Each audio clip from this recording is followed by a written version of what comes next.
Hello, I'm your Pauranik podcaster Anuradha, and every week I bring to you such stories related to our ancient culture and civilization through the Pauranik podcasters. At the end of the podcast, you will have a surprise waiting for you, so do stay with us till the end. In difficult circumstances, we may have to take a call and have to be aware of what is right and what is wrong. This story, which is taken from one parv of Mahabharat, makes us aware of our duties. So let us start our today's Pauranik podcast. At the time of exile, the Pandavas were in Daityavana. One day, while wandering around in the forest, they felt thirsty. Dharmraj Yudhistir climbed on the tree and looked around. Seeing the greenery and the signs of water at one place, he sent Nakul to bring the water. Nakul walked towards that place. There he found a lake full of clean water. But as soon as he came down towards the lake to drink the water from it, he heard a voice saying, "Do not dare to drink the water of this lake. I have already taken possession of this lake and its water." Answer was coming from a Yasksh. But as soon as he drank the water of the lake, he fell onto the earth and became lifeless.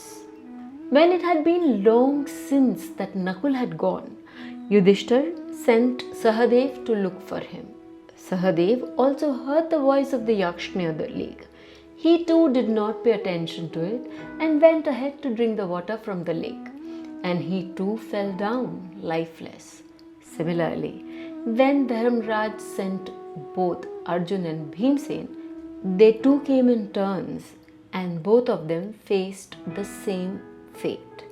When none of the brothers returned, Yudhisthira, even after being very tired, set out and reached the lake.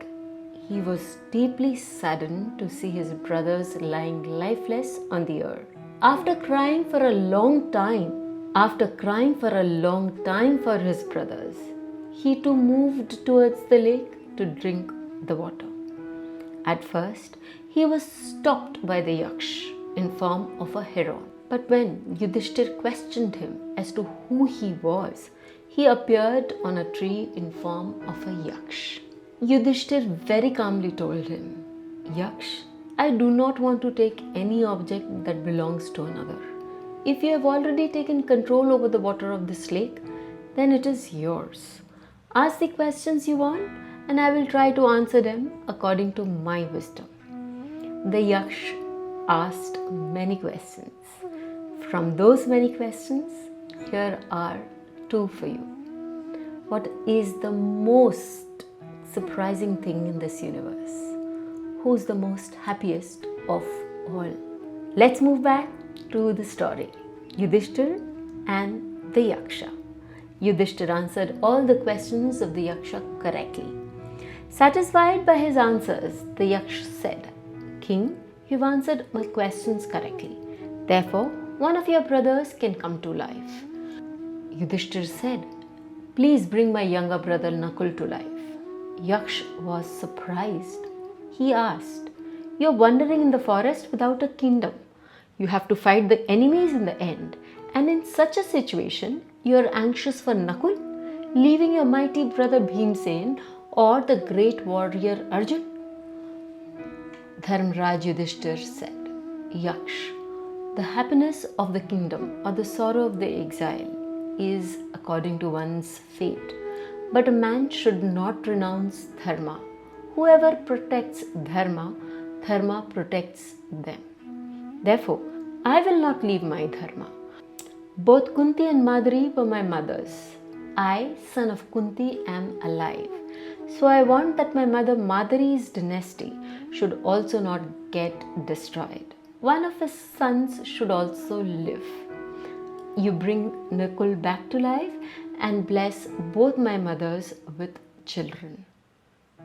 Yasksh said, "You are very generous in terms of dharma and work, so I'll bring all your 4 brothers back to life. I am your father, Dharma. I came to see you and test your dedication towards dharma." Dharma revealed his true form. The 4 dead Pandavas immediately came to life. From this story, we understand that those who do not shy away from their duties, even in the adverse of circumstances, are always protected. People born on Dashmi Tithi, the Tithi which is ruled by Yamraj or Dharmaraj as he is known, are extremely just and peaceful. For more on Nakshatra and Jyotish, you can visit my YouTube and Spotify channels. So this brings us to the end of today's story and the podcast. There are many people like you around you who want to connect with this culture which is so old and so beautiful. So please share this story with them on WhatsApp or any social media platform and help me achieve this goal. I will return to you as your Pauranik podcaster Anuradha with another Pauranik story. Till then, Narayan Narayan.